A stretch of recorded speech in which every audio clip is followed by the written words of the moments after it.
자, 오늘 모형과 그림자와 참형상인 이 성막론 강의 오늘 제9강 오늘 제목은 대제사장의 복장과 12보석에 대해서 함께 나누도록 하겠습니다. 자, 먼저 이 대제사장의 모습을 한번 보도록 하겠습니다.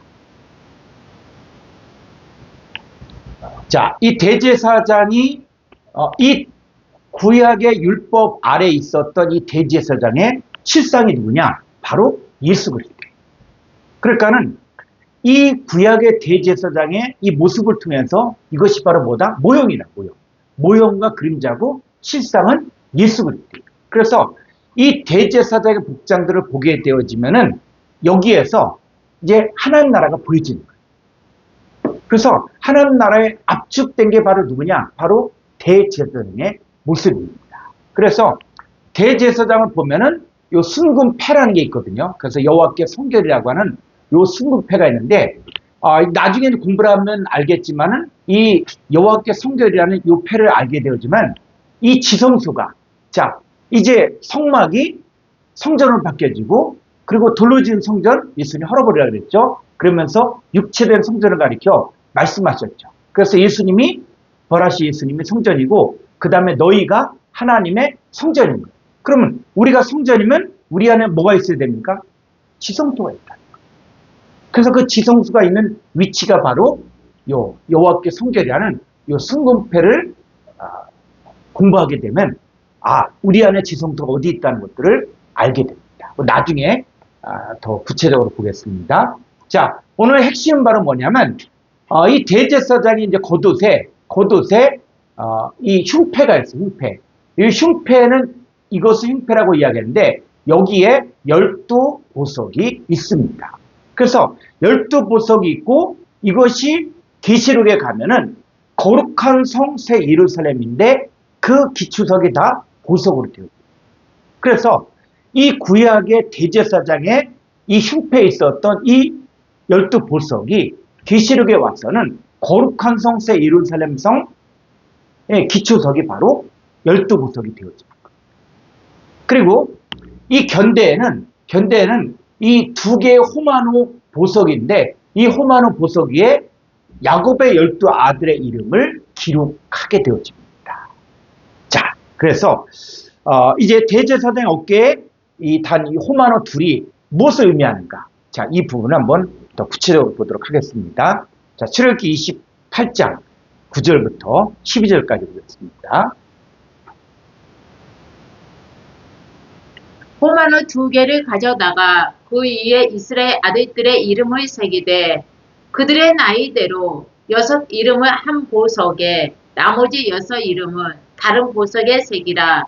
보석을 새기는 자가 도장에 새김같이 너는 이스라엘 아들들의 이름을 그 2 보석에 새겨 금태에 물이고. 다시 우리 대제사장의 모습을 보겠습니다. 자, 여기 보면 여기 이 어깨 견대에 이게 호마노 보석의 2개고 여기에 6명의 야곱의 아들들의 이름을 새겨졌다는 것이죠. 자, 그랬을 때 지금 이런 사건들이 바로 하나님 나라의 모형이에요, 모형. 자, 그러면 호마노가 뭐냐? 그랬을 때 비싼 보석으로 위에 이름을 새겼다 이렇게 보지 말고 호마노가 무엇을 의미하는지 우리가 찾아볼 필요가 있습니다. 그래서 자, 이 키안 콩코다스 1593쪽에 보면은 7718번이 쇼함이에요. 자, 7718번이 쇼함인데 이 쇼함은 줄무늬가 있는 마노라고 그러거든요. 그래서 이 호마노가 어디에 쓰여졌냐면 창세기 2장 12절에 보니까 에덴 동산 안에 뭐가 있다? 호마노가 있다. 그러니까 에덴 동산 안에 호마노가 있다는 거죠. 그랬을 때, 자, 창세기 2장 12절 한번 보겠습니다.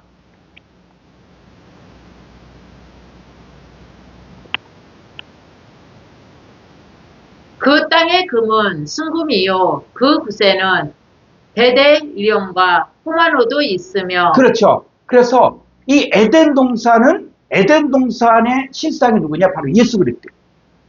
그래서 에덴 동산의 실상이 예수 그리스도인데 예수 그리스도는 바로 천국이죠.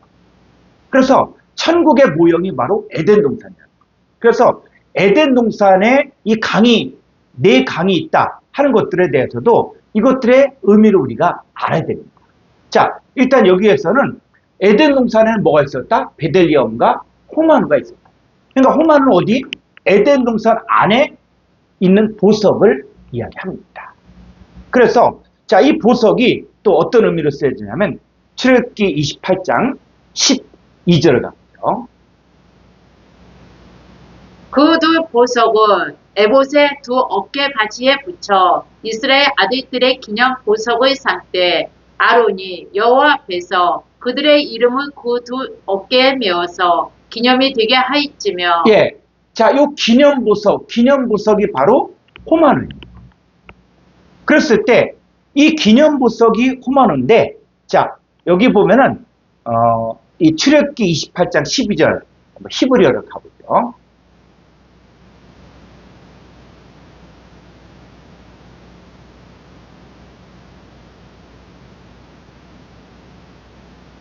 자, 요 기념 보석이 있는데 요 기념이 또 위로 기념이 뭐냐? 기념 보석이라 그러는데 기념이 뭐냐? 2146번. 그래서 자, 이 단어는 희한 콩코단스 499쪽을 보겠습니다. 499쪽을 보면은 이 기념 보석이 뭐냐? 2146번 여기. 자, 지카론은 뭐냐면 기념, 표, 생각, 추억, 기억, 기념물, 자, 이런 거예요.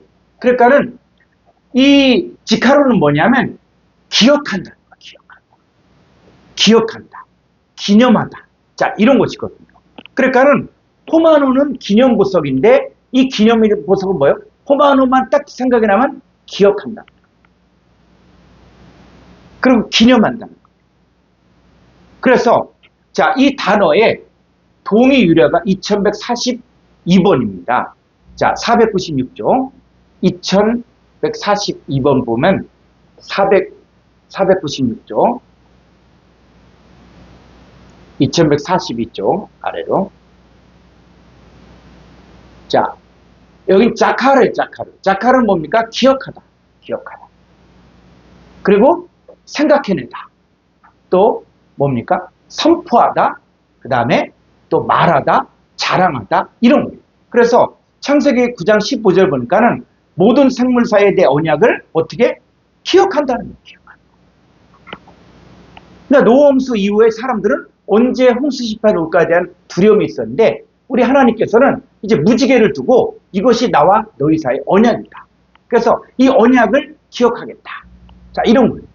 그래서 이 호마노라는 것은 무엇을 의미하냐면 바로 하나님이 기억한다. 하나님이 기억한다. 그래서 이 호마노는 12지파의 상징으로 하나님 백성에 대한 기억과 언약의 상징을 말하고 있습니다. 그래서 이 호마노에 12지파의 이름을 새겨 어깨 견대에 달게 했습니다. 자, 조금 더 가보죠. 출애굽기 28장 21절.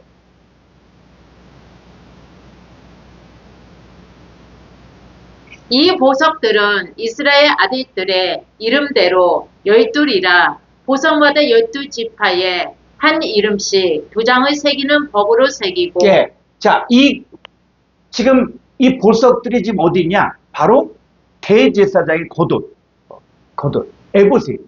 자, 우리 대제사장 그림을 한번 보죠. 자, 여기 이 가슴판에 있는 이 보석을 이야기합니다. 여기. 그래서 이 에봇의 요게 흉패인데 여기에 3개씩에서 12개의 보석을 달게 됩니다. 그래서 이 보석이 무엇을 의미하느냐? 보석이. 그랬을 때, 자, 출애굽기 28장 10절을 가보죠.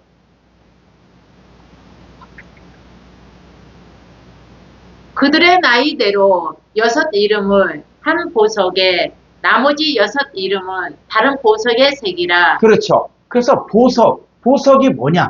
보석이. 우리가 성경을 볼 때 성경은 한글로 쓰여진 것이 아니라 원래 성경은 원문은 히브리어와 헬라어로 쓰여졌거든요. 그러니까 성경을 기록한 이 문화권에서 이 단어를 어떻게 썼는가를 우리가 알아야 돼요. 그냥 우리식으로, 한글식으로 성경을 이해하려고 하면 그때는 오해가 생길 수 있는 거예요. 자, 그랬을 때 이 보석이 뭐냐? 자, 이거 히브리어 원문을 한번 보겠습니다. 출애굽기 28장 10절.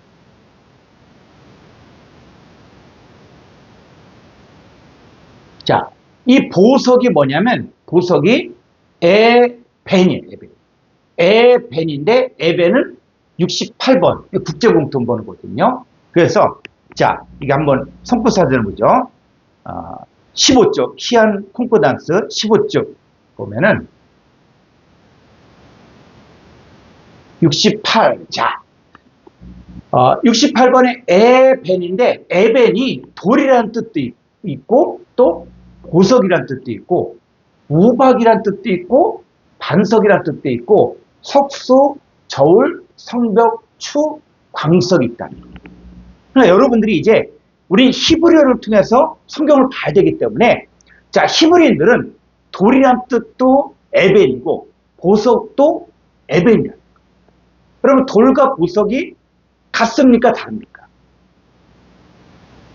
자, 돌과 보석이 같아야 달라요. 또 우박과 반석이 똑같습니다. 또 저울과 성벽이 같은 겁니까? 그러니까 여러분들의 이제 생각을 여러분의 한글 개념의 고정관념에서 이제는 탈피해서 에벤이 어떤 뜻이 있다? 보석이라는 뜻도 있고 돌이라는 뜻도 있고 반석이라는 뜻도 있고 또 성벽, 저울이라는 뜻도 있다. 그래서 성경을 보니까 창세기 2장 12절에서 그곳에는 베델리엄과 호마논드가 뭐라고요? 돌인데 뭐다? 보석이다. 돌인데 보석이다. 그러니까는 이 돌 또 뭐도 할 수 있어요? 우박으로 번역할 수도 있죠. 반석으로 번역할 수도 있고 성벽으로 번역할 수도 있습니다. 자, 좀 더 가보죠. 창세기 11장 3절 보니까 벽돌로 돌을 대신하여 역청으로 진흙을 대신하여. 그러니까 벽돌로 돌을 대신했다. 그러면 돌 하면 여러분들은 어떤 생각을 합니까? 돌. 그리고 또 창세기 28장 11절 가보니까는 야곱이 한 돌을 취하여 베개하고 거기 누워 잤죠. 그리고 잠을 깨고 나서 이 돌을 보면서 여기가 바로 하나님의 집이고 하나님의 문이다. 라고 하면서 거기에 기름을 붓죠. 그랬을 때 이 돌이 뭐다? 히브리어에서는 돌이라는 뜻도 있지만 보석이라는 뜻도 있고. 그러니까 야곱은 이 보석에 머리를 누이고 잠을 잤는데 잠을 봤는데 하늘의 문을 알게 됩니다. 이 구약의 사건들을 우리가 그냥 그러려니 하지 말고 이 내용들을 이제는 구체적으로 이게 뭐지? 왜 야곱이 이 돌베개를 베고 자니까 하늘문이 열리지? 하는 것들, 이런 부분들도 이제 여러분들이 구체적으로 봐야 됩니다. 그래서 야곱이 돌베개를 베고 잠을 잤는데 이 돌이 뭐다? 보석이라는 겁니다. 이 내용은 또 계속 공부를 할 것입니다. 자, 창세기 11장 3절을 가보면 벽돌로 돌을 대신한 돌. 근데 돌이 뭐다? 에벤이라는 겁니다. 에벤.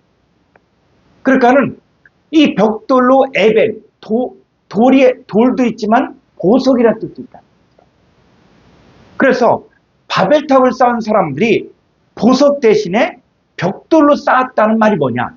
자, 그럼 벽돌은 무엇으로 만듭니까? 요즘은 콘크리트를 만들기도 하고 하지만 옛날의 벽돌은 뭐로 만들었어요? 제가 어렸을 때만 해도 우리 집을 짓는데 옛날에 무슨 업자가 있습니까? 그러니까는 우리 아버지하고 또 우리들하고 또 몫을 또 이렇게 그래도 전문가가 필요하니까 그리고 이 불러서 집을 짓는 거예요. 그럼 그 집을 짓기 전에 뭐 하냐? 우리는 흙을 갖다가 다 그냥 그 모아서 그걸 갖다가 흙벽돌을 찍어내요. 흙벽돌을 찍어내고 그러면서 이제 그걸 말리고 자 그렇게 되는데 자 흙벽돌 그러니까 이 벽돌은 예전에 뭐로 만들었다? 흙벽돌을 만들었다. 그래서 벽돌의 재료가 흙이라는 거예요.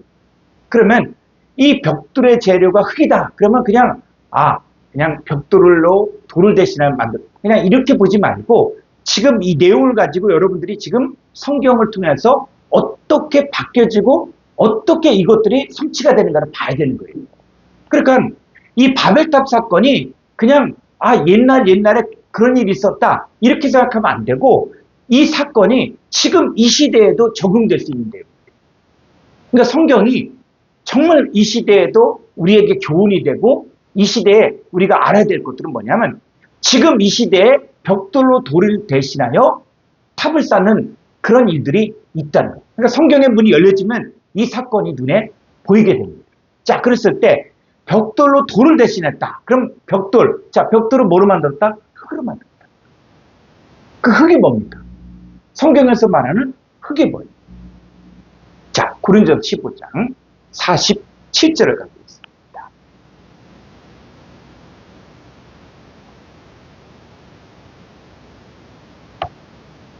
첫사람은 땅에서 났으니 흙에 속한 자이거니와 둘째 사람은 하늘에서 나셨느니라. 48절. 무릇 흙에 속한 자들은 저 흙에 속한 자와 같고 무릇 하늘에 속한 자들은 저 하늘에 속한 이와 같으니. 예. 그래서 사람이 두 종류의 사람이 있는데 하나는 뭐냐? 첫사람 아담이 있다. 그러니까 첫사람은 흙에 속한 자고 그 다음에 둘째 사람은 예수 그리스도를 이야기하는데 둘째 사람은 하늘에 나죠. 그래서 인간들이 어떤 사람들이냐? 흙에 속한 자들이 있다는 거예요. 즉 첫사람 아담에게 속한 자들이 있고 또 하늘에 속한 자들 예수 그리스도부터 난 자들이 있다는 거예요. 그러니까 흙에 속한 자들, 자, 이 흙에 속한 자들인데, 자, 벽돌로 돌을 대신하여 탑을 쌓았다. 그랬을 때 이 벽돌의 재료가 흙이잖아요. 그러니까 이 바벨탑 사건을 우리가 또 뭐 역사를 고고학자들은 뭐 이란에 지구랏이 있다, 뭐 중동에 지구랏이 있다 하면서 이게 바벨탑의 이게 모습이다라고 이야기하지만 여러분 성경은 그 차원을 이야기하는 거예요. 이 세상의 역사를 이야기하는 것이 아니라 지금 하나님과 관계. 그러니까는 이 벽돌로 탑을 쌓는 사람들입니다. 그 벽돌이 뭐라고요? 재료가 흙에 속한 자. 그러니까 첫사람 아담에게 속한 흙에 속한 자들의 탑이라고 해서 이 탑을 그냥 탑만 삼지 말고 그 첫사람 아담의 형상을 가진 첫사람 아담에 속한 흙에 속한 자들로 이들이 이제 뭐냐 하나님 앞에 서려고 한다. 그래서 흙에 속한 자들로 이제 거대한 무리를 만든다. 근데 우리는 뭐가 돼야 됩니까? 49절에 우리가 흙에 속한 자의 형상을 입은 것 같이 또한 하늘에 속한 이의 형상을 입으리라. 복음은 우리로 하여금 우리가 첫사람 아담의 후손 흙에 속한 자인 줄 알았는데 우리가 복음을 통해서 이제는 하늘에 속한 자의 형상을 입는 거예요. 왜 그러냐? 자, 50절 보니까 형제들아 내가 이것을 말하니 혈과 육은 하나님 나라를 이어받을 수 없고 또한 썩는 것은 썩지 아니한 것을 유업으로 받지 못하리라. 즉 흙에 속한 자는 뭡니까? 혈과 육이에요. 하나님 나라를 이어받을 수 없는 혈과 육이고 썩는 거예요. 그럼 하늘에 속한 이의 형상을 입는다 할 때 하늘에 속한 형상이 뭐가 되는 것입니까? 이게 바로 보석과 같은 하나님의 성전이 되어지는 하나님의 자녀들을 이야기합니다. 그래서 우리가 이 땅에서 사역을 하고 이 땅에서 어떤 단체를 만들고 사람들을 모으는데 이 사람들이 다 흙에 속한 하나님 나라를 유업으로 얻을 수 없는 이 사람들을 모아서 이들을 통해서 이제는 우리 하나님 없이 우리끼리 살자. 우리가 성을 쌓고 대를 쌓고 이제는 하나님이 아무리 심판해도 우리가 살아남을 수 있는 거대한 단체를 만들자. 그게 뭐라고요? 첫사람 아담으로 만들어지는 이 사람들, 이게 바벨탑이다.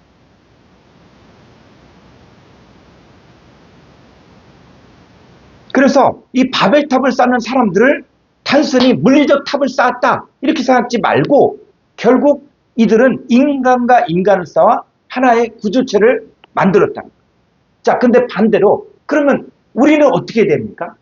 이제는 이 벽돌을 대신하여 돌로 쌓아요. 돌. 그러니까 돌이 뭐라고요? 에베 보석이 되어집니다. 그래서 베드로전서 2장 4절 한번 가보죠. 사람에게는 버림바가 되었으나 하나님께는 택하심을 입은 보배로운 산돌이신 예. 자, 보배로운 산돌이신 예수. 그러니까 보배로운 산돌을 두 글자로 치면 뭐가 됩니까? 보석이. 하나님께는 택하심을 입은 보배로운 산돌, 이 보석이신 예수께 나아가면 5절 너희도 산돌같이 신령한 집으로 세워지고 예수 그리스도로 말미암아 하나님이 기쁘게 받으시 신령한 제사를 드릴 거룩한 제사장이 되있지니라. 그렇죠. 그러니까 보배로운 산돌이신 예수님께 나아가면 우리도 산돌처럼 보석처럼 되어져서 신령한 집으로 세워진다.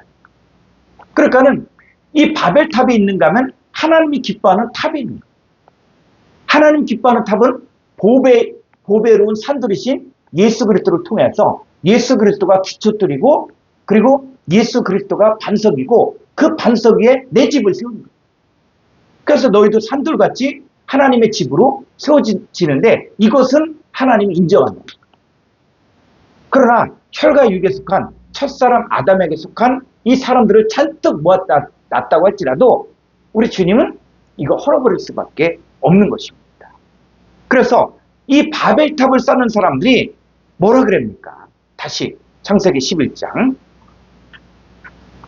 3절 보죠. 서로 말하되 자 벽돌을 만들어 견고히 굽자 하고 이에 벽돌로 돌을 대신하며 역청으로 진흙을 대신하고 또 말하되 자 성읍과 탑을 건설하여 그 탑 꼭대기를 하늘에 닿게 하여 우리 이름을 내고 온 지면에 흩어짐을 면하자 하였더니 그렇죠. 인간들이 이제는 아무리 하나님의 심판해도 이제는 홍수 심판에서 살아남을 수 있는 이 성읍과 탑을 건설하겠다. 그래서 그 탑 꼭대기를 하늘에 닿게 하여 우리 이름, 인간의 이름을 내고 온 지면에 흩어짐을 면하자. 하나님 거부한다. 자, 이들은 벽돌을 만들어 견고히 그랬을 때 이 벽돌이 바로 누구다? 첫사람 아담에게 속한 바로 혈과육에 속한 하나님 나라를 욕으로 받을 수 없는 자들. 자, 이들이 이제는 하늘에 닿게 하여 우리 이름을 내고 자, 이 사건이 똑같은 사건이 있어요. 자, 이사야서 14장 14절을 보면은 이 똑같은 이런 일들 한 게 누구냐? 바로 먼저 사탄마귀. 그래서 14절 가장 높은 구름에 올라가 지극히 높은 이와 같아지리라 하는도다. 그렇죠. 가장 높은 구름에 올라가 지극히 높으냐 같아지는. 여러분 같아진다는 게 아니라 더 높아진다. 이 세상 신이 믿지 아니한 자들은 막 홍미케 한다. 그래서 이 사탄 마귀가 이제는 우리가 하나님보다 더 높아지겠다라고 이야기했을 때 하나님 어떻게 합니까? 15절 그러나 이제 내가 스올 곧 구덩이 맨 밑에 떨어짐을 당하리로다. 그렇죠. 이 소울, 음부 곧 구덩이 맨 밑에 떨어짐을 당. 그래서 이 창세기 14장의 사건과 또 창세기 11장의 바벨탑 사건이 같은데. 그랬을 때 이 아침의 아들 김영성이 이제 사탄 마귀가 하늘에서 떨어진 사건들을 이야기하는 것입니다. 자, 그러면 이 에벤이라는 게 또 뭐가 있냐면 바로 반석이라는 뜻이 있어요. 그래서 창세기 49장 24절.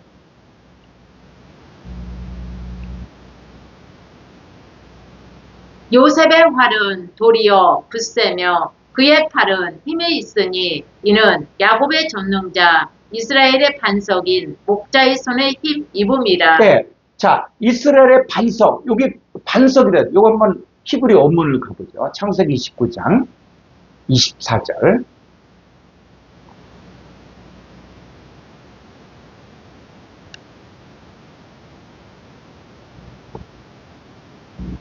(49장) 24절.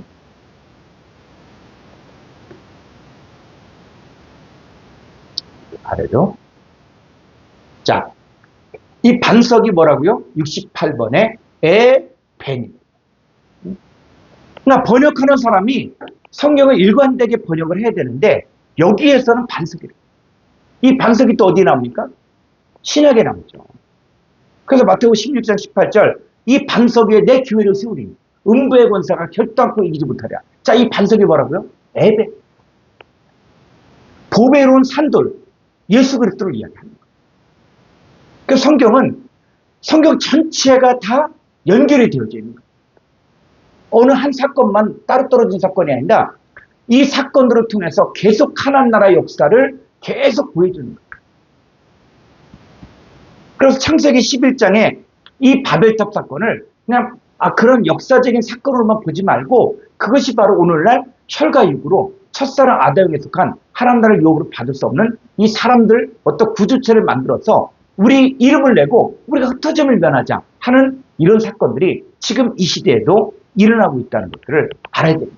그럼 반대로 또 누구도 반석이신 예수 그리스도 위에 세워지는 보석이신 예수 그리스도 위에 신령한 집으로 세워지는 하나님의 자녀들의 세계가 또 있다는 거예요. 그래서 이제 인침을 받은 자들이 이제 보석이 되거든요. 그래서 이 호마노 위에 거기에 호마노의 12아들 야곱의 12아들의 이름을 이제는 새기거든요. 자, 이 새기는 것이 바로 인치는 것인데 우리 계시록 7장 1절 한번 보겠습니다. 이후에 내가 내 천사가 땅 내 모퉁이에 선 것을 보니 땅의 사방에 바람을 붙잡아 바람으로 하여금 땅에나 바다에나 각종 나무에 보이지 못하게 하더라. 2절. 또 봄에 다른 천사가 살아계신 하나님의 인을 가지고 해돋는 대로부터 올라와서 땅과 바다를 해롭게 할 권세를 받은 내 천사를 향하여 큰 소리로 일쳐. 예, 하나님의 인을 가지고. 그래서 인치다, 하나님의 인을 치다. 자, 이런 부분들은 우리가 헬라어 가정에서 이거는 어떤 한 제목을 가지고 이걸 푸는데 여러분들이 이 헬라어 가정도 차근차근 공부하면서 이 성경을 보는 관점, 개념을 바꿔야 됩니다.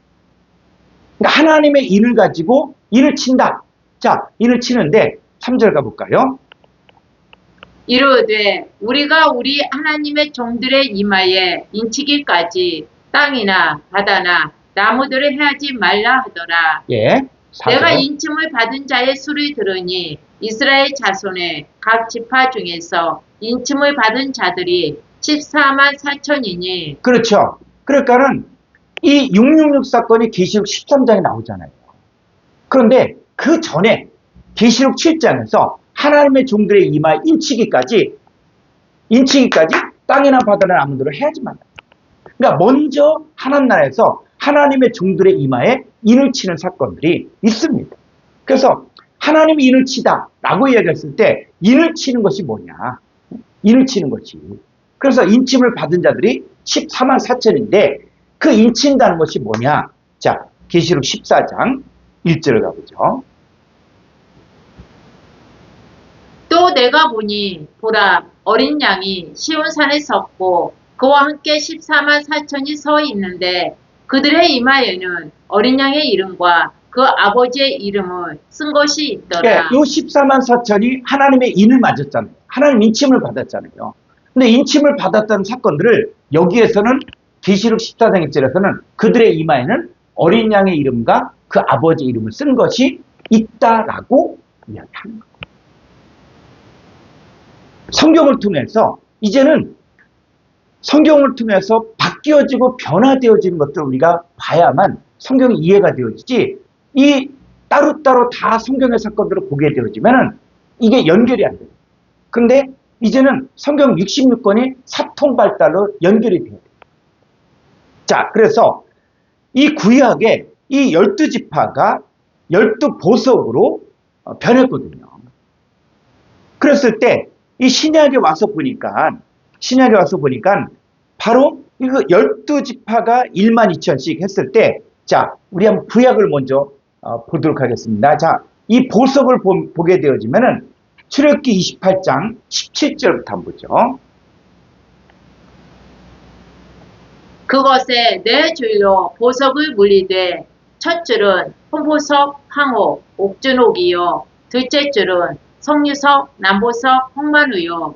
셋째 줄은 호박, 백만호, 자수정이요. 넷째 줄은 녹보석, 호만호, 벽옥으로 다 금태에 물리지니. 네, 여기서 보석만 보면 안 돼. 이 보석이 뭐다? 에벤이지, 에벤. 응? 에벤인데 이 보석만 보고 홍보석, 황옥, 녹죽, 석류석, 남보석, 홍만호 이것만 보면서 뭐 가격이 얼마일까? 이것만 보지 말고 이게 지금 뭘 이야기하는 거다? 21절. 이 보석들은 이스라엘 아들들의 이름대로 12이라 보석마다 12지파에 한 이름씩 교장을 새기는 법으로 새기고. 네, 그래서 이 보석이 뭐냐? 이스라엘 아들들의 이름, 12아들을 이야기하는 거예요. 그러니까는 이 보석을 보면서 여러분들은 또 다른 것을 볼 수 있어야 되는데 이게 바로 뭐다? 바로 이스라엘 12지파 이 사람들을 봐야 돼요. 그래서 한번 이 12보석을 우리가 직접 그림으로 한번 보려고 합니다.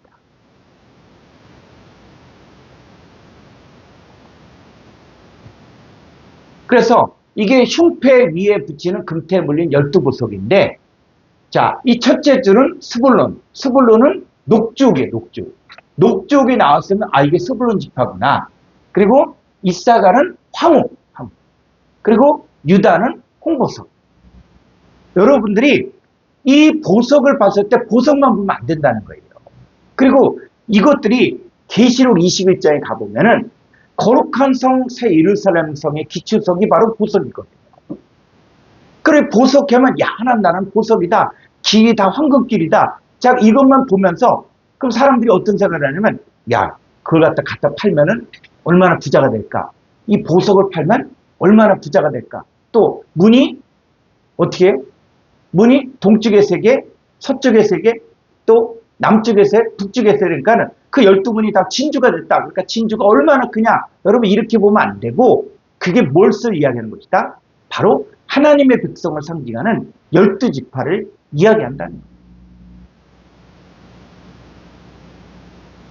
그래서 이 12보석이 나왔을 때는 이것을 상징하는 바로 스불론 지파를 상징하는 게 녹주옥이고, 이사가 지파를 상징하는 게 황옥이고, 유다 지파를 상징하는 게 홍보석이고, 루벤 지파는 성보석, 또 시몬 지파는 남보석, 갓 지파는 홍만호, 베냐민 지파는 자수정, 므낫세 지파는 백만호, 에브라임 지파는 호박, 또 단 지파는 녹보석, 아세 지파는 호만호, 또 납달리 지파는 벽옥을 상징한다.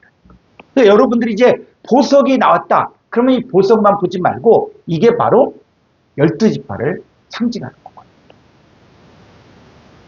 근데 반대로 에스겔서에 보니까 또 이 두로 왕이 나오죠. 근데 이거는 사탄을 상징하는 건데 여기도 보석이 나와요. 그 얘기는 바로 뭐냐면 이들은 하나님의 자녀가 아닌 마귀 자녀들을 이야기하는 거예요. 그래서 여러분의 눈이 이제는 이 성경을 보면서 보석이 나왔다고 해서 보석만 보지 말고 이게 바로 12지파를 상징하는 겁니다. 그리고 계시록 21장에 거룩한 성 예루살렘 성의 그 기초석이 12보석으로 이루어졌는데 이 보석이 바로 누구다? 바로 하나님의 자녀들을 이야기하는 거예요. 그래서 계시록 7장 5절을 보면 이 12지파가 12보석으로 바뀌어지는 것들이 또 나오는데 계시록 7장 5절을 가보죠. 유다 지파 중에 인침을 받은 자가 1만 2천이요. 루벤 지파 중에 1만 2천이요. 갓 지파 중에 1만 2천이요. 아세 지파 중에 1만 2천이요. 납타일 지파 중에 1만 2천이요. 므낫세 지파 중에 1만 2천이요. 시므온 지파 중에 1만 2천이요. 레위 지파 중에 1만 2천이요. 이사갈 지파 중에 1만 2천이요. 스불론 지파 중에 1만 2천이요. 요셉 지파 중에 1만 2천이요. 베냐민 지파 중에 인침을 받은 자가 1만 2천이라. 예, 그래서 12지파에서 1만 2천씩 하니까 이게 바로 합쳐지니까 바로 14만 4천이 나옵니다. 그래서 이 14만 4천은 하나님의 택하신 완전한 수를 상징하며 하나님께 속한 자들을 이야기하는 것입니다. 그래서 이 거룩한 성 새 예루살렘 성의 크기가 나오고 있거든요. 자, 계시록 21장 16절로 17절을 보겠습니다. 그 성은 네모가 반듯하여 길이와 너비가 같은지라. 그 갈대자로 그 성을 측량하니 12,000 스타디움이요. 길이와 넓이와 높이가 같더라. 17절. 그 성곽의 측량함에 144 규빗이니 사람의 측량, 곧 천사의 측량이라. 예. 자, 거룩한 성 예루살렘 성이 크기가 어떻다? 12,000 스타디움입니다. 그래서 이 12,000 스타디움이다. 그러니까는 이것을 가지고 또 계산하는데, 자, 성경은 뭡니까? 이거는 천사의 측량이라는 거예요. 천사의 측량. 그러니까 사람들이 이야기하는 우리들이 알고 있는 스타디온의 개념이 아니라 요거는 천사의 측량입니다. 그래서 일단 우리가 자 보니까 이 거룩한 성 예루살렘 성이 바로 길이와 너비와 높이가 똑같은 거예요. 응? 길이가. 그러니까 위로도 1만 2천 스타디온이고 그 다음에 옆으로도 1만 2천 스타디온이고 자 그랬을 때 요걸 한번 그림으로 좀 우리가 보고자 합니다.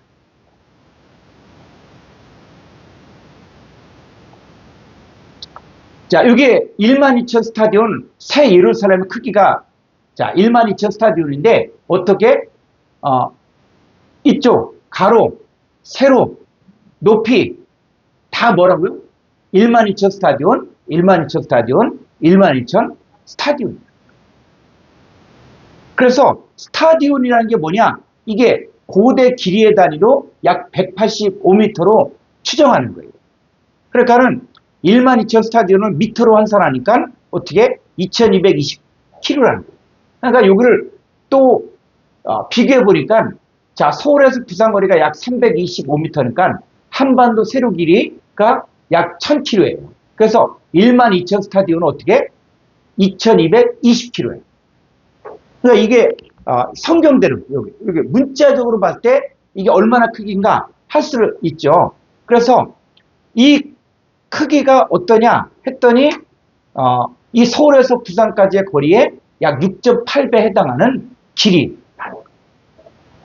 그런데 이게 뭐냐면 이걸 가지고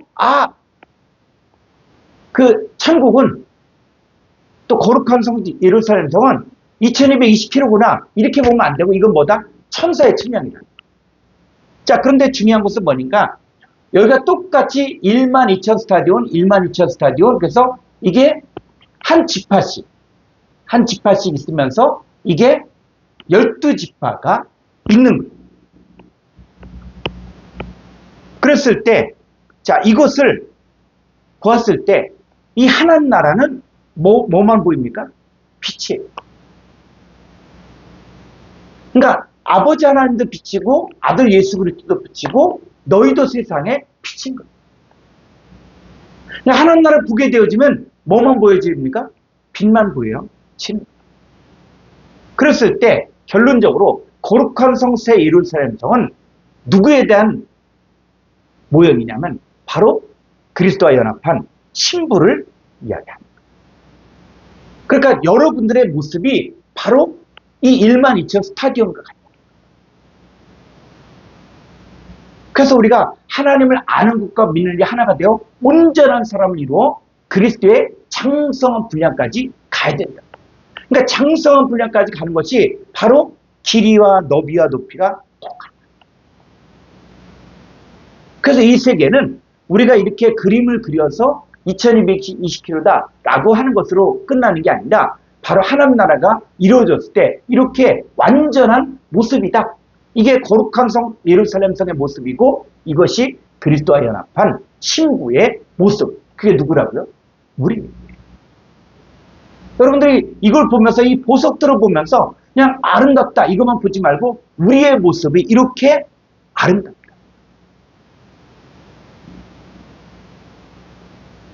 그래서 이것들의 모퉁이들은 바로 뭐라고요? 자, 에베소 2장 20절 한번 가보죠. 에베소서 2장 20절.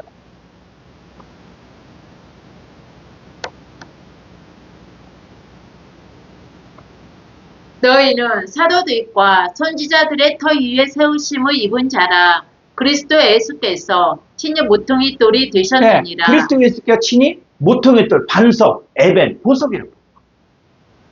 자, 그 사도들과 선지자들의 터 위에 그리고 반석이신 예수 그리스도 위에 이제 뭐가 세워집니까? 그 안에서 건물마다 서로 연결하여 주 안에서 성전이 되어요. 이 성전이 되어진 모습이 바로 계시록 21장에 나오는 거룩한 성 예루살렘. 그래서 22절에 너희도 성령 안에서 하나님이 거하시 처소가 되기 위하여 그리스도 예수 안에서 함께 지어져 가느니라. 네, 이게 진짜 성전 건축이다.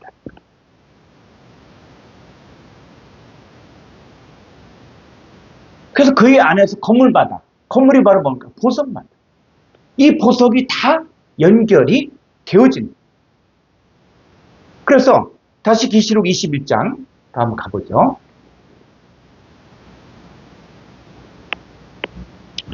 18절.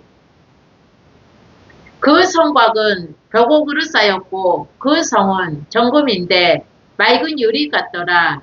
그 성의 성곽의 기초석은 각색 보석으로 꾸몄는데 첫째 기초석은 벽옥이요, 둘째는 남보석이요, 셋째는 옥수요, 넷째는 녹보석이요, 다섯째는 훈마누요, 여섯째는 호보석이요, 일곱째는 황옥이요, 여덟째는 녹옥이요, 아홉째는 담황옥이요, 열째는 비치옥이요, 11째는 청옥이요, 12째는 자수정이라. 네. 그럼 여러분들은 이 계시록 21장을 보면서 보석, 그 천국은 보석을 이루어졌다 이렇게 보지 말고 이 보석이 무엇을 상징한다? 구약에는 이스라엘 12지파를 상징하고 이것이 신약에 와서는 하나님의 자녀들을 상징한다. 보석만 보지 말고 하나님께 속한 하나님의 자녀들의 모습이 바로 보석들 같다. 이것들이 어떻게 해요? 다 연결이 되어져서 건물로 지어지는 거야. 그게 뭐다? 바로 성전. 그것이 바로 거룩한 성 새 예루살렘.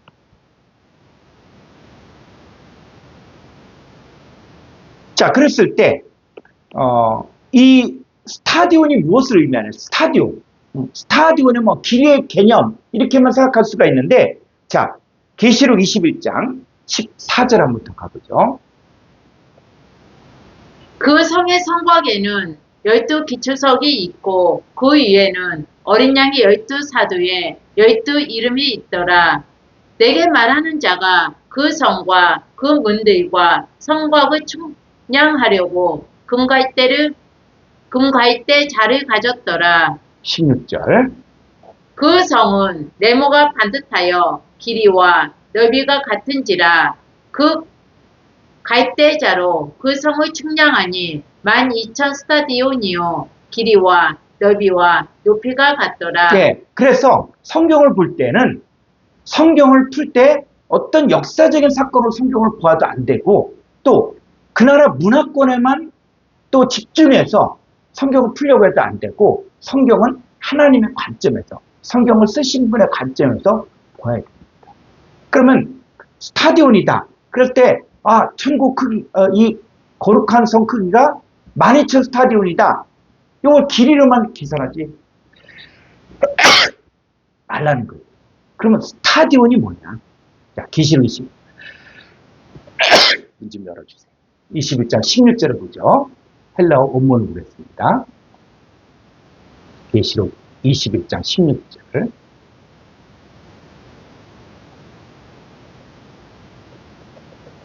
자, 스타디온이 뭔가를 한번 보겠습니다. 예. 자, 이 스타디온, 명사, 소유격, 중성, 복수인데, 이 스타디온은 4712번. 그랬을 때, 이제 우리는 원어 성경을 직접 보고, 그 다음에 성구사전도 직접 볼 수 있는 시대가 이루어진 거예요. 그래서 그냥 스타디온이 뭐다 이렇게만 보지 말고 그럼 스타디온이 성경에 어떻게 쓰여졌지? 성경에서 뭘 말하고 있지? 이걸 보라고. 자, 4712번 헤란 스트롱 사전 볼까요? 395쪽 보겠습니다. 395쪽 4712번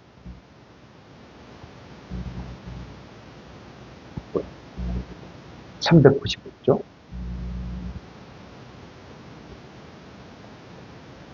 아닌데 4712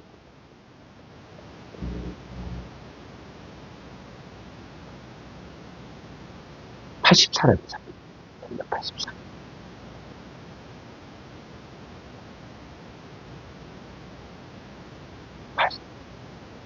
4712 384로 해봐요.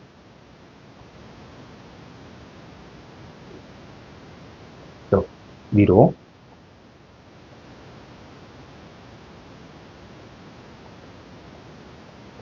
네. 아예 이걸 히브리어잖아. 헬라어로 봐야지. 395쪽 4712번. 자, 스타디오는 뭡니까? 남성 복수로 스타디오스인데 어떻게 해요? 거리 측정 단위도 있어요. 자, 근데 어떤 뜻도 있다? 경기장이라는 뜻도 있어요. 그래서 스타디움이 있죠. 스타디움 뭡니까? 올림픽 할 때 메인 스타디움. 메인 스타디움 있죠. 그래서 경기장.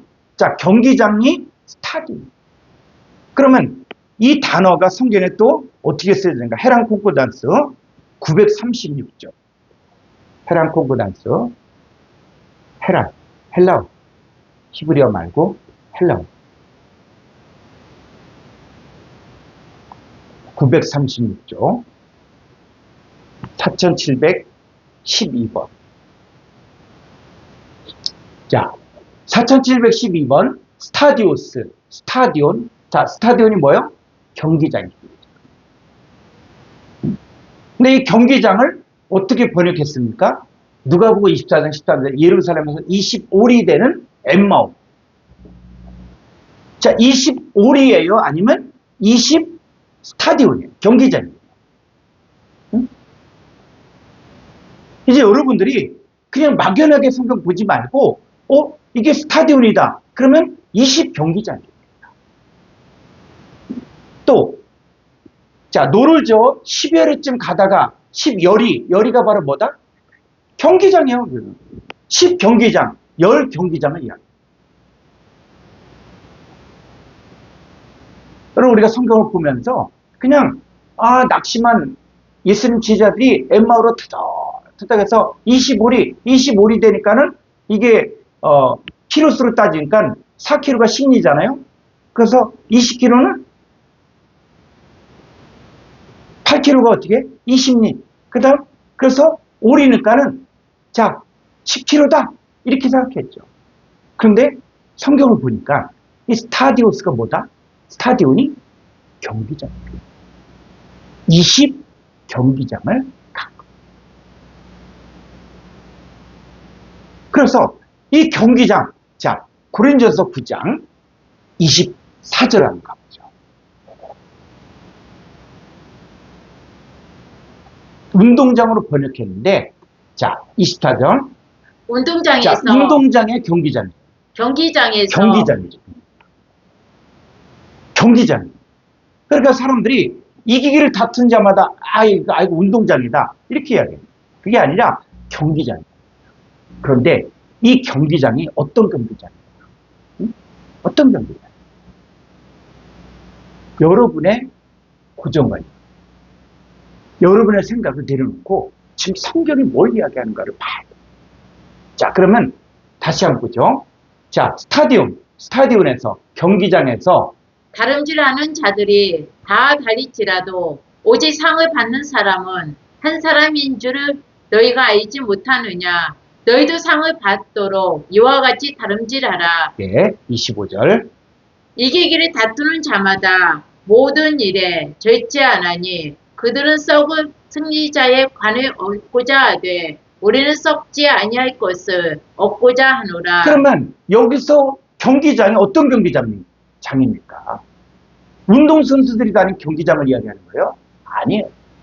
지금 여기서 이야기하는 경기장은 복음의 경기장을 이야기합니다. 이 복음의 경기장을 달리면서 바로 우리는 썩지 아니할 면류관을 얻기 위하여 우리가 달려가게 되는 것이죠. 그러니까 여러분들이 이제 성경을 보면서 이 스타디온이 이게 그냥 술이다, 올이다, 25올이다 이런 차원이 아니라 경기장이에요.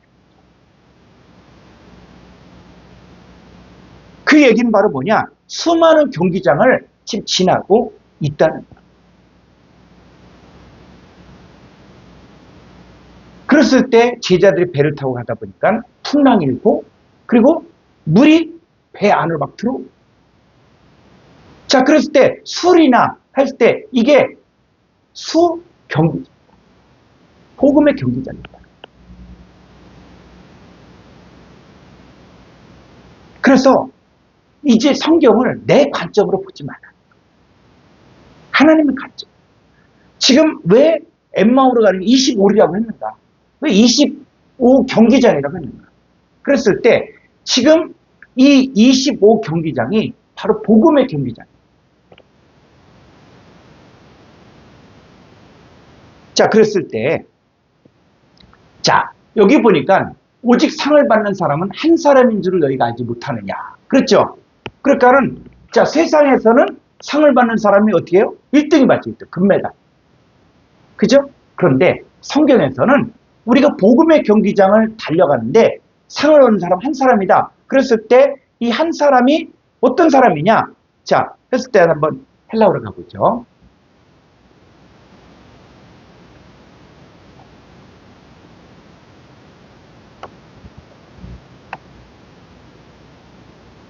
(9장 24절)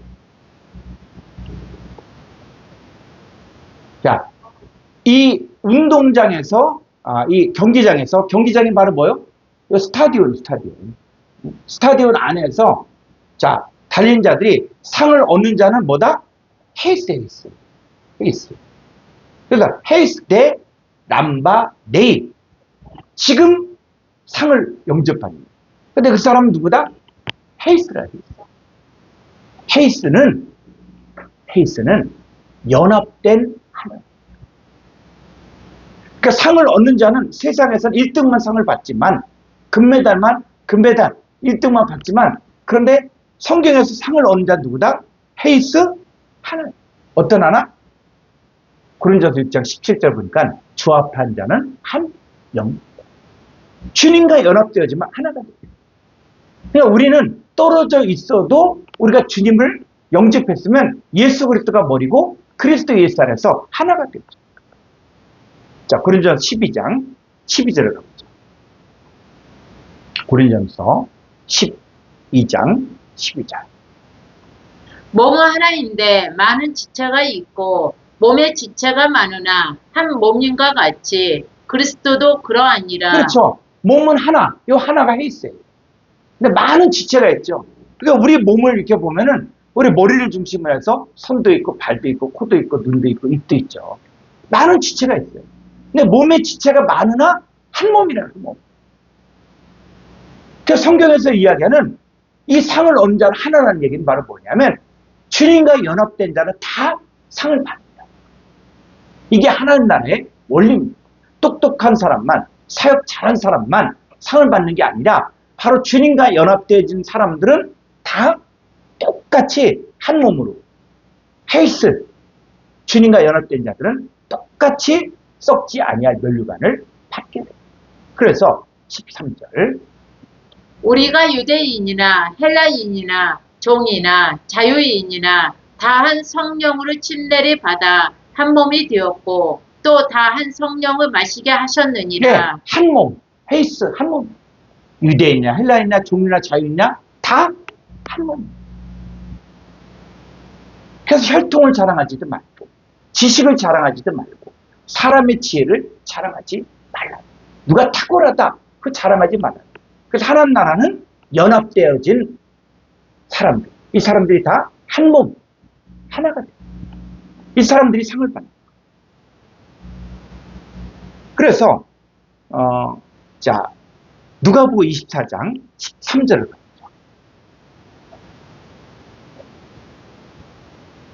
그 날에 그들 중 둘이 예루살렘에서 25리 되는 엠마오라 하는 마을로 가면서 네. 자, 예수님의 제자 둘이 예루살렘에서 엠마오로 가죠. 근데 25리라고 25리. 근데 이게 다른 번역입니다. 자, 한번 헬라 원문을 보도록 하겠습니다. 누가복음 24장 13절.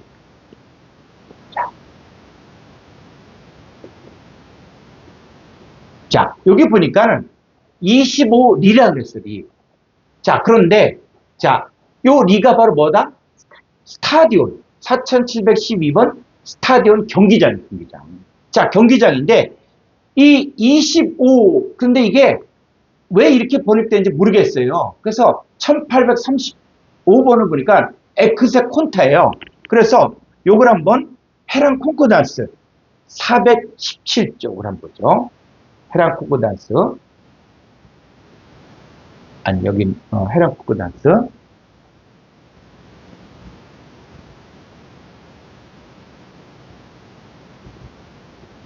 (1835번)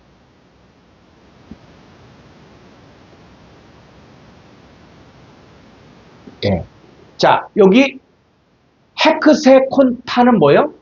60이라는 60. 그래서 마태복음 13장 8절에 60배 쭉 가볼까요? 근데 60인데 누가복음 24장 13절만큼은 25리라고 되어 있어요. 다른 데서 다 뭐예요? 60, 60, 60, 60이잖아. 근데 누가복음 24장 13절은 25리라 되어 있어. 왜? 예루살렘에서 엠마오로 보니까 거리가 한 10km 정도밖에 안 되니까. 여러분, 성경은 사람에 의해서 바뀌어지는 게 아니에요. 그러니까 25리다 그랬을 때 그건 사람들이 생각하는 거리예요. 그런데 헬라어에서 뭐하는 뭐예요? 60 경기장입니다.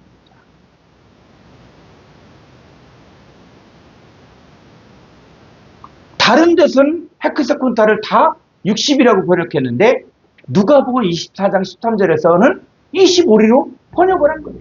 왜? 거리가 그러니까. 근데 60 경기장. 그래서 이 제자들이 많은 경기장을 지나면서 때로는 파도가 일어나기도 하고 바람이 불기도 하고 감당할 수 없을 정도로 상황이 악화되기도 하고 그때 누굴 깨웁니까? 주님. 주님이 오셔서 이 바람과 파도를 잠재우고 제자들이 그 상황을 이길 수 있도록 해주는 거예요. 그러니까 엠마오로 가는 그 제자들은 60 경기장을 통과하고 어떤 복음이 돼요. 복음의 경기장을 통과. 그래서 여러분들의 생각을 이제는 지평을 넓히라. 하나님의 세계로 들어왔으면 이제 내 생각에 딱 성경을 집어넣으려고 하지 말고 내 생각을 버리고 이제 성경의 세계로 들어가야 돼. 이게 무슨 내용이지? 왜 60경기장으로 이야기했지? 이게 뭔가 생각해봐. 자, 이게 보면은 멸망받는 자들이 서는 스타디온도 있습니다. 계시록 14장 20절. 계시록 14장 20절.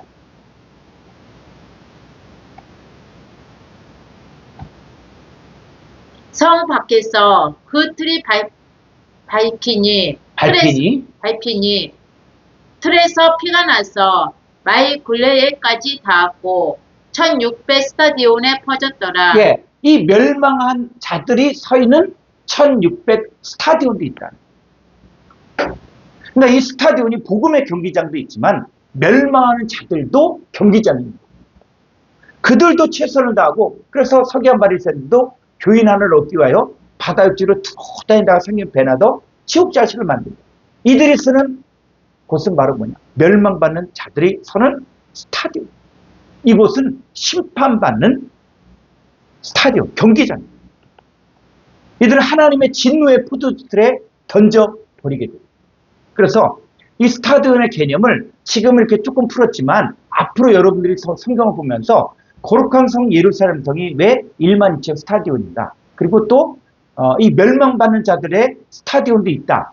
양쪽 세계를 보면서 그 멸망받는 자들은 1600 스타디온에 서 있다. 이들은 멸망받는 경기장이다. 자, 이 정도 수준에서만 보고 왜 조금 더 가보면 그러면 이 성경에 보니까 숫자가 나와요. 1만 2천 스타디온이다. 그리고 각 지파에서 1만 2천이 나왔다. 라고 이야기했을 때 이 수가, 이 숫자가 어떤 의미냐 이런 것들을 우리가 봐야 돼요. 그래서 자, 이 히안스트롱 509쪽을 가보죠. 히안스트롱. 숫자에 대해서 우리가 좀 볼 필요가 있습니다. 6235번.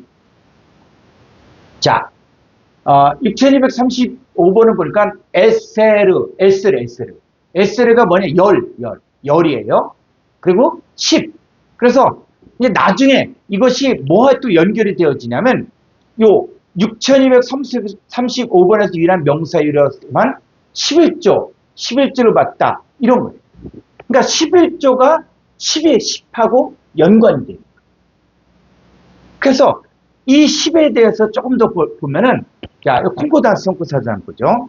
콩코단스 성구사전을 보면 1281조.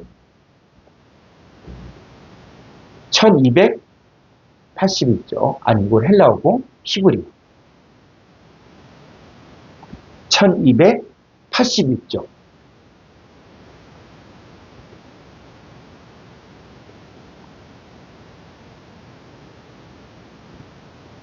(6235번) 자, 여기 보면은 6235번 에세르인데 이게 뭐냐? 10이에요, 10. 그런데 11조라고 이야기할 때 이건 바로 뭐냐면 여성과 남성의 수. 그러니까 11조 하면은 어떤 뭐 물질의 11조, 곡식의 11조만 생각하는데 이 11조의 개념 가운데는 모두 있다? 여성과 남성의 수가 포함된다.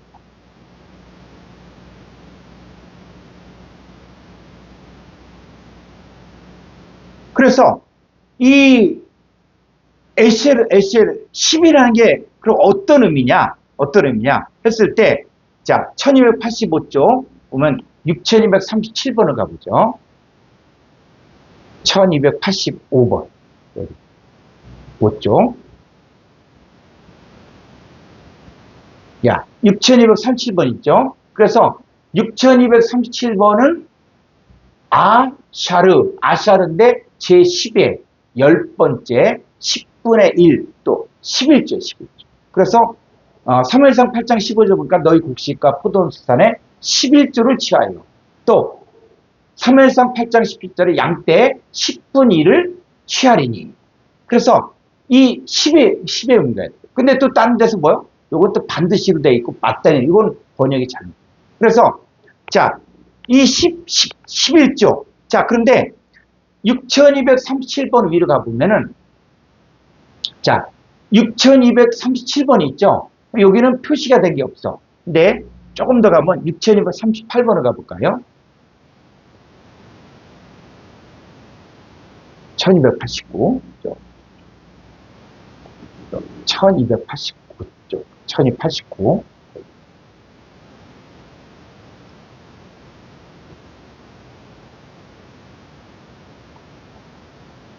자, 요 6238번이며, 그러니까는 11조의 개념에는 뭐가 있다?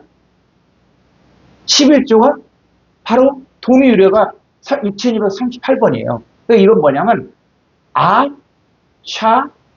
아샤르. 자, 아샤르는 뭡니까? 풍부하다의 뜻이 있고, 부유하다의 뜻이 있고, 풍족하다, 행복하다, 황홀하다, 유쾌하다, 이런 뜻이 있다. 여러분들 우리가 히브리어를 볼 때 이 히브리어의 어근을 추적하고 동의 유래를 추적하고 또 이 단어의 유래를 우리가 찾아보면서 이것의 의미를 히브리적인 사고방식으로 봐야 됩니다. 그러니까는 11조라는 것은 뭐가 똑같냐면 6238번과 동일시된 거예요. 그러니까 6238번의 뜻이 뭡니까? 풍부하다, 부유하다, 풍족하다, 행복하다, 황홀하다, 유쾌하다, 이런 뜻이에요.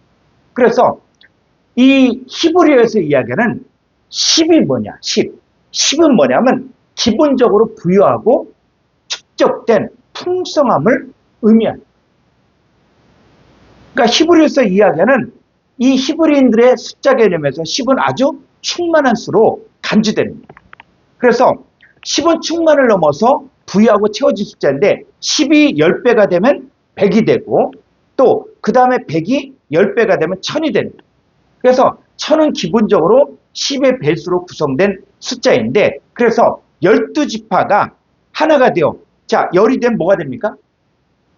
12지파가 하나가 되어 열이 되면 120입니다. 120이 되는 거예요. 그 다음에 그 열이 100배가 되면 뭐가 돼요? 1만 2천이 됩니다. 그래서 하나하나가 드러난다는 거예요. 그래서 이 1만 2천이라는 것은 뭐냐? 전부 다를 이야기, 전부 다. 부유하고 축적된 그리고 행복하고 황홀한 이 사람들의 전부 다를 12,000이다. 이렇게 이야기하는 거예요. 그리고 여기엔 반드시 남성과 여성의 숫자가 포함됩니다. 물론 성경을 보니까 소나 양이나 염소, 다른 재물도 이야기하고 있지만 그러나 성경은 이들이 다 누굴 상징하는 것이다? 사람이다. 사람의 숫자. 그래서 이 사람들은 바로 부유하고 풍성하고 행복하고 채워진 죄. 그래서 히브리어에서 이 천이라는 의미는 뭐냐면 많다는 의미, 많다는 의미. 그래서 많다는 의미인데 무엇이 많은 것이냐 했을 때 완전히 채워져서 아주 풍성하고 부유하다. 그래서 14만 4천은 상징적인 숫자입니다. 이는 하나님 나라에서 그리스도와 연합된 자녀들이 가장 최고로 많다는 개념입니다. 그래서 각 지파가 1만 2천으로 최고로 늘어났다. 그래서 각 지파가 최고로 1만 2천. 그래서 부유하게 채워져서 풍성한 존재가 되는데 14만 4천은 이들 전체를 하나로 모았을 때 전부 황홀하고 유쾌하고 행복하고 부유한 존재들로 세워진 존재. 우리가 이 14만 4천을 이 개념을 히브리적인 개념으로 이해하지 않고 숫자 개념으로 이걸 이해하려면 마치 여호와의 증인에서 14만 4천은 마치 워치타워에 다 있고 그러니까 다른 사람들은 다 흰 옷 입은 자들이다. 거기라도 들어가야 된다. 라는 미혹에 넘어간다.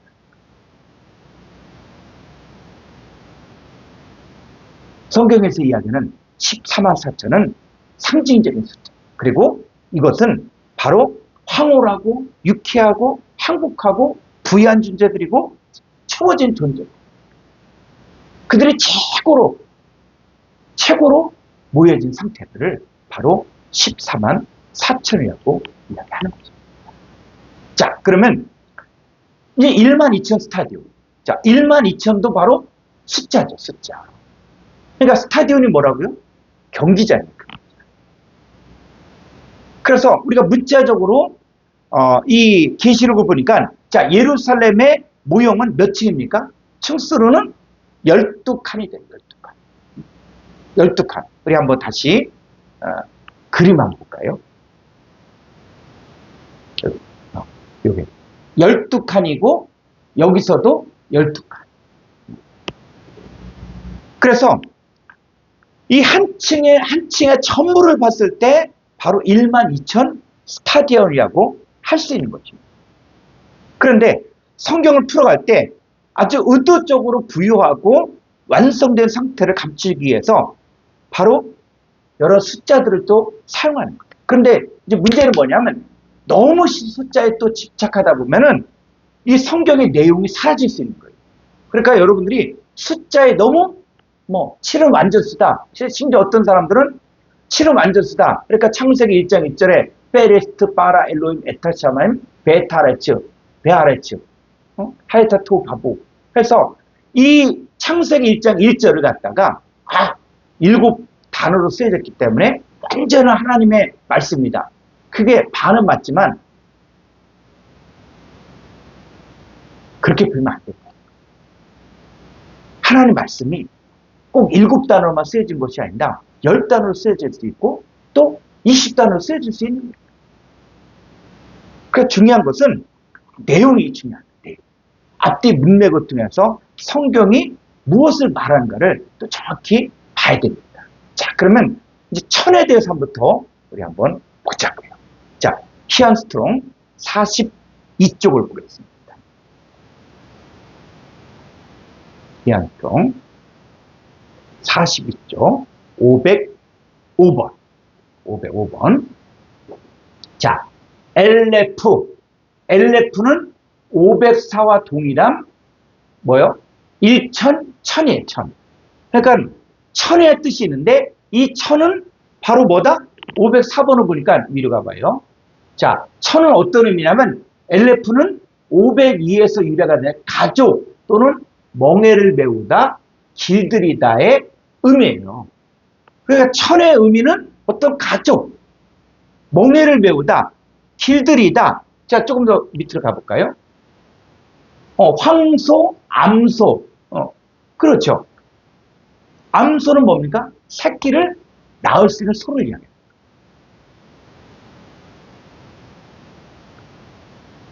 그래서 마태복음 11장 28절에 보면은 뭐가 나오냐?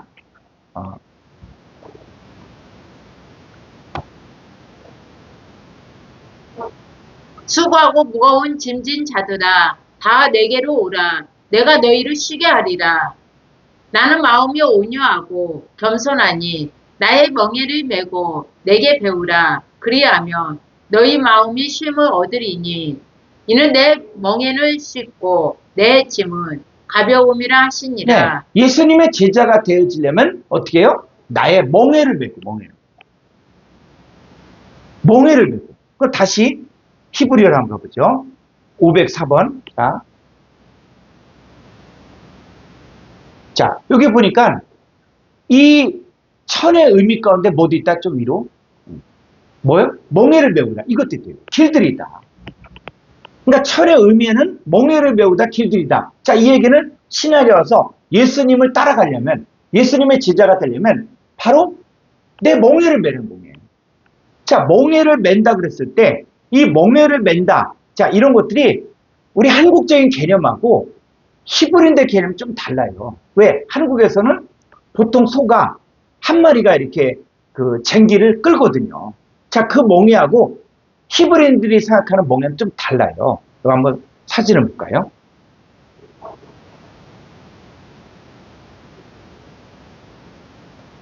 자, 여기 히브리인들은 이 멍에가 이게 두 마리예요, 두 마리. 두 마리의 소의 요게 멍에예요, 멍에. 응? 그래서 이 멍에의 사용 목적은 두 마리의 짐승이 같은 방향으로 힘을 합쳐 일하도록 또 한 걸음을 움직이게 하여 효율적으로 일하게 하는 서로를 균형 있게 도와줌. 그랬을 때 예수님 뭐라 그랬어요? 예수님은 내 멍에, 예수님의 멍에. 그러니까 예수님도 멍에를 메고 우리도 똑같은 멍에를 메는 거예요. 같은 방향, 같은 보조를 맞춘다는 거예요. 그래서 예수님과 같은 방향으로 걷는 것, 예수님의 온유하고 겸손한 마음 배운 것, 억지로 끌려가는 짐이 아니라 사랑하는 함께 걷는 길. 자, 이 멍에예요, 멍에. 그러니까 예수님의 제자가 되는 반드시 이 멍에, 예수님도 멍에를 맸지만 우리도 똑같이 멍에를 메고 같은 방향, 같은 방향으로 나가야 된다는 거예요. 그게 어떤 의미다? 천의 의미다. 그래서 이 단어가 자 다시 한번 사전을 보죠.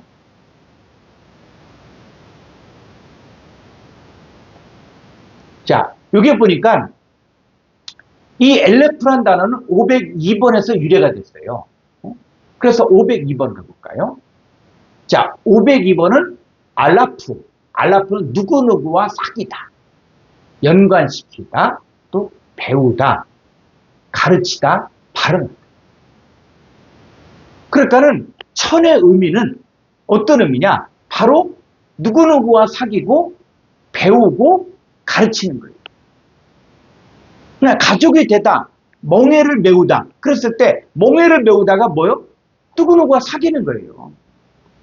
그러니까 예수님이 수고하고 무거운 짐자들아 다 내게로 오라. 내가 너를 쉬게 하리라. 그랬을 때 내 멍에를 메고 내게 배우라 그랬잖아요. 그랬을 때 멍에를 메우다라는 것은 뭡니까? 누구누구와 사귀는 거예요. 응? 사귀고 또 배우는 거예요. 그리고 가르치는 거예요. 그래서 히브리어를 통해서 우리는 이제 성경을 보면서 아 이게 그냥 단순한 숫자의 개념이 아니구나.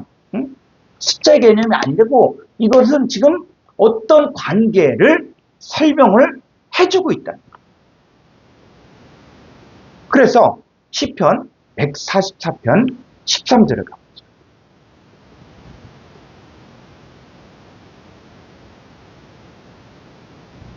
시편 144편 13절.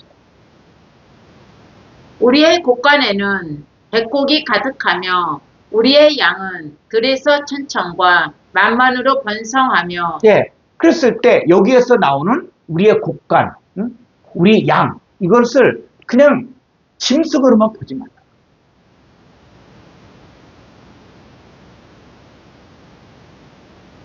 이 양, 예수님도 세상 죄를 지고 하나님의 어린 양이에요. 시편 23편에서 여호와는 나의 목자시니 때가 부족함이 없음이로다. 그랬을 때 하나님의 자녀들도 양으로 표현합니다. 그랬을 때 우리의 양은 들에서 천천과 만만으로 번성한다. 그랬을 때 요거 한번 히브리어를 가볼까요?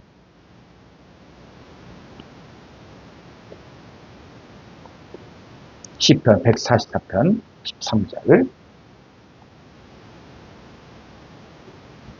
시편 144편 13절.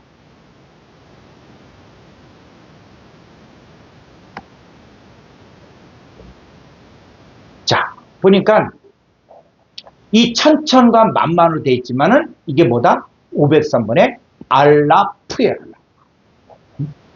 알라프. 그러니까 알라프가 뭡니까? 다시 성구사절 볼까요? 503번은 뭐예요? 천배를 만들다, 수천을 산출하다.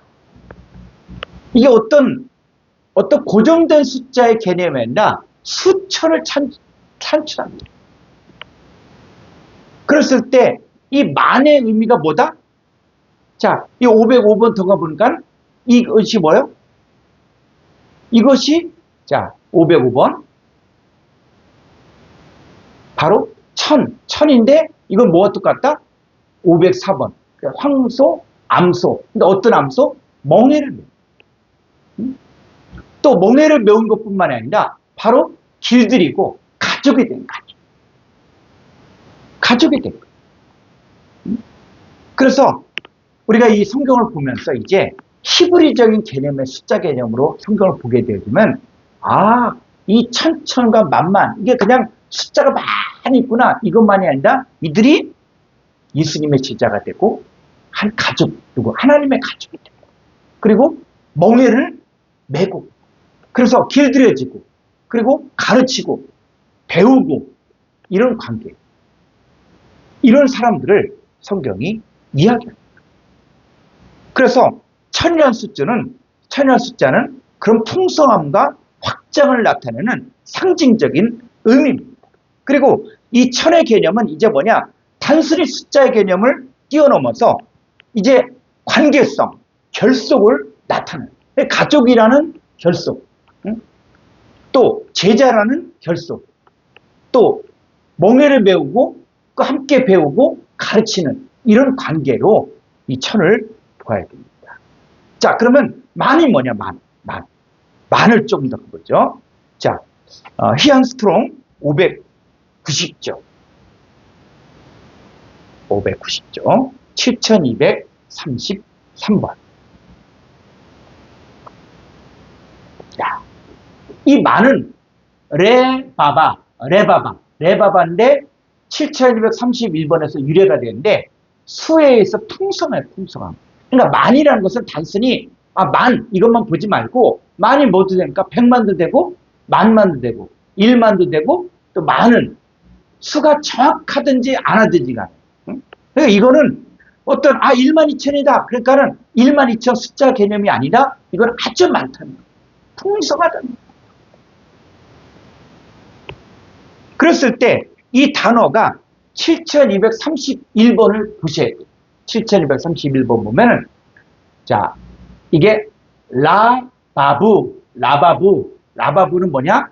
함께 던지다, 증가하다, 특별히 수에 있어서 그래서 이 개념은 무수히 증가하다, 더 많아지다, 무수히 이런 뜻이에요.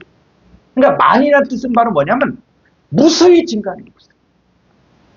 그러니까 숫자의 어떤 딱 고정적인 그 만의 개념이 아니라 이 많다는 것은 아주 무수히 많다는 것이에요. 그래서 만은 뭐냐? 천의 의미를 넘어서 더 많은 수를 나타내는 개념이에요. 그래서 천천이다 라고 얘기할 때는 번성하고 확장된 개념이라면 만만은 그보다 더 많은 수로 번성하고 확장된 상태를 말합니다. 그러니까 만만은 뭐냐? 최고로 많은 수를 나타내는 거예요. 그래서 더 큰 완성, 풍성함, 그리고 무한한 가능성을 나타내는 거예요. 그래서 이 천천과 만만이 이제 쓰여진 게 나오는데 사무엘상 18장 7절에 가보면 이 사울이 이 소리를 듣고 아주 그냥 뚜껑이 열려지죠. 그러면서 아주 그 자기 사랑하는 사위를 갖다가 뭐 정적으로 여겨서 그냥 죽이려고 했던. 자, 그게 뭐냐? 여인들이 뛰놀며 노래하여 이르되 사울이 죽인 자는 천천히요 다윗은 만만이로다 한지라. 18. 사울이 그 말에 불쾌하여 심히 노하여 이르되 다윗에게는 만만을 드리고 내게는 천천만 드리니 그가 더 어짓 것이 나라 말고 무엇이냐 하고. 네, 지금 이 사울 왕이 블레셋과의 전투에서 이 골리앗을 만나서 아주 고전을 했죠. 그 심지어 내가 딸을 주겠다. 저 골리앗만 쓰러뜨리면은 내가 딸도 주고 그리고 사위도 삼겠다. 했음에도 불구하고 이스라엘 장군들은 벌벌 떠는 거예요. 그때 이 소년 다윗, 양을 치던 이 다윗이 전쟁때 형들에게 먹을 걸 갖다 주려고 갔다가 보니까는 아주 골리앗이 있는 거예요. 근데 이 골리앗이 하나님을 욕되게 하고 이스라엘 백성들을 모욕하는 거예요. 그랬을 때 이 사울이, 이 다윗이, 바로 너는 칼과 창과 단창으로 나오지 않아. 나는 만군의 여호와의 이름으로 나간다. 해서 이제 돌, 다음 시간에 얘기했지만 이 돌인데 이 돌이 에벤이에요. 보석이에요. 이 보석으로 골리앗을 치니까 골리앗이 한 번에 쓰러져.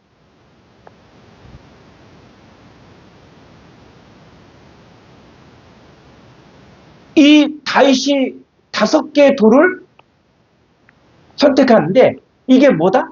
그냥 매끄러운 돌 아니요. 에벤이에요. 보석이야, 보석. 여러분, 이런 내용들이 다 연결이 돼야 됩니다. 그래서 이제 이 다윗이 이제 사울에게 딱 이제 선택이 돼서 전쟁터마다 가서 승리하게 돼요. 그 대성을 거두고 이제 이스라엘로 돌아오는데 이 여인들이 뛰놀면서 이제는 노래하는데 사울이 죽인 자는 천천히다. 그 사울도 대단하다. 훌륭하다. 완벽하다. 이라고 이야기하지만 다윗은 뭐다? 더 많고 더 완성적이고 더 훌륭하다. 그런 개념이라는.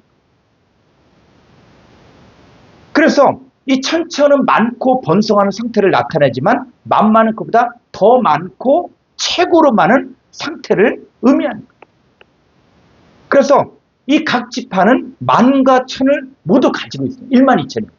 그리고 14만 4천이라는 숫자는 단순히 숫자로 끝나는 것이 아니에요.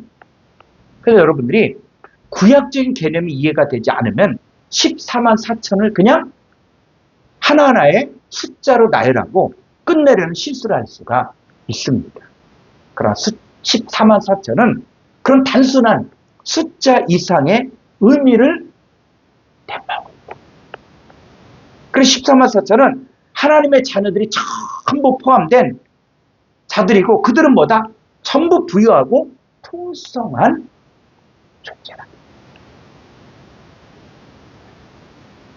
여러분들이 이 히브리적인 개념에서의 숫자 개념을 여러분 잘 정립을 해서 성경을 보게 되어지면 성경을 보는 또 다른 눈들이 열려지게 될 것입니다. 자, 오늘 강의 여기까지 마치겠습니다. 다음 시간 이어서 에벤을 계속적으로 공부를 하도록 하겠습니다. 우리 주기도문으로 마치겠습니다.